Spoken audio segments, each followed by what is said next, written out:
Bonjour à tous, on est aujourd'hui en SB Brabançonne et on n'est pas n'importe où, on est chez Terre de Sens, chez Sandrine et on est venu pour apprendre à cultiver le chou de Bruxelles. C'est parti, je vous emmène.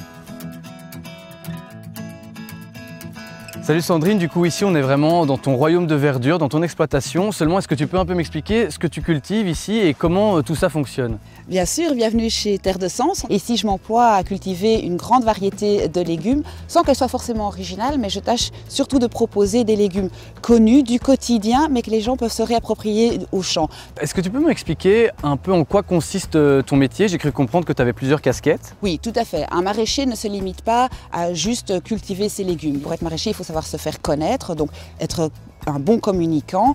Ensuite, il faut être un bon gestionnaire parce qu'il y a quand même la logistique, il y a des commandes, il y a des marchés à tenir. Donc ça fait beaucoup de choses à mener. Du coup, moi Sandrine, en fait, je viens de Bruxelles et j'ai pas vraiment un terrain aussi joli que le tien. Du coup, je me demande comment est-ce que je pourrais cultiver le chou de Bruxelles chez moi dans un petit espace en fait. On pourrait même le cultiver en pot sur un balcon, figure-toi. Okay. Donc pas besoin d'avoir beaucoup d'espace. Par contre, un petit peu de matériel adéquat. Forcément, on a besoin du terreau, éventuellement une petite pelle pour manipuler le terreau, un couteau à enduire suffisamment large, une petite plaquette de bois, tu vas comprendre pourquoi. Comme on voit ici, c'est ça? Exactement. On peut se servir de caissettes, des pots. L'important, quel que soit le contenant, c'est qu'il soit troué au fond. D'accord. Et pourquoi? Eh bien tout simplement parce qu'une fois qu'on aura rempli de terreau, qu'on aura mis les graines dessus, si on arrose par le dessus, on va tout faire bouger. Et donc on va toujours essayer de faire tremper son bac dans un contenant qui a de l'eau. Et alors de quoi tamiser son terreau. D'accord. Et super. de l'eau. Le terreau, je te propose de commencer par le tamiser pour qu'il soit vraiment bien fin pour la semence. Donc si tu veux bien me tenir le tamis. Bien sûr.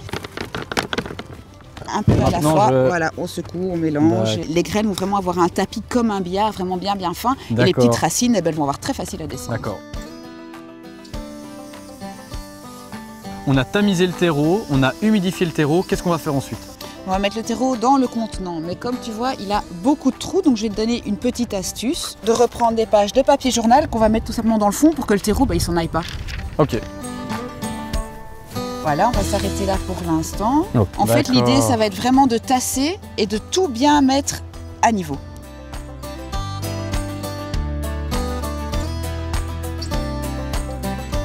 Du coup, une fois que les graines sont semées, retamiser un peu de terreau par-dessus. On n'oublie pas les petits coins. Voilà, c'est pour ça qu'on prend une grande table, comme ça on peut déborder, en mettre partout. Et une fois que ça a germé, qu'est-ce qu'on fait? Mais je vais te montrer à quoi ça ressemble une fois que ça a bien germé, que ça a atteint la taille nécessaire pour aller la mettre au champ. C'est-à-dire que tu vas attendre qu'ils aient au minimum 3 feuilles. Ça veut dire qu'il est bon, il est temps de le replanter au champ. Tu creuses, franchement, tu lui fais un petit trou là qui puisse vraiment aller bien s'installer et on rebouchera. Hop.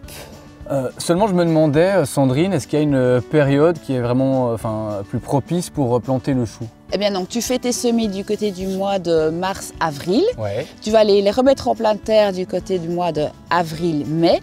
Tu vas les laisser tranquilles durant tout l'été. On va avoir une toute petite intervention avant la rentrée et puis tu vas pouvoir récolter pendant tout l'hiver. Voilà, donc tu vois, ils ont pris vraiment une très belle ampleur, mais ce qui nous intéresse, c'est pas les feuilles, c'est le chou de Bruxelles. Ils sont sur la tige centrale. En fait, c'est un bourgeon secondaire, mais pour dire à ce bourgeon, vas-y, prends ta place et grandis, eh bien, on va venir casser chaque fois la petite branche qui est en dessous. Eh bien, merci en tout cas, Sandrine, j'ai appris énormément de choses. Merci pour ton temps. Nous, on se retrouve très bientôt pour un nouveau tuto et plein de nouvelles astuces. Bye bye.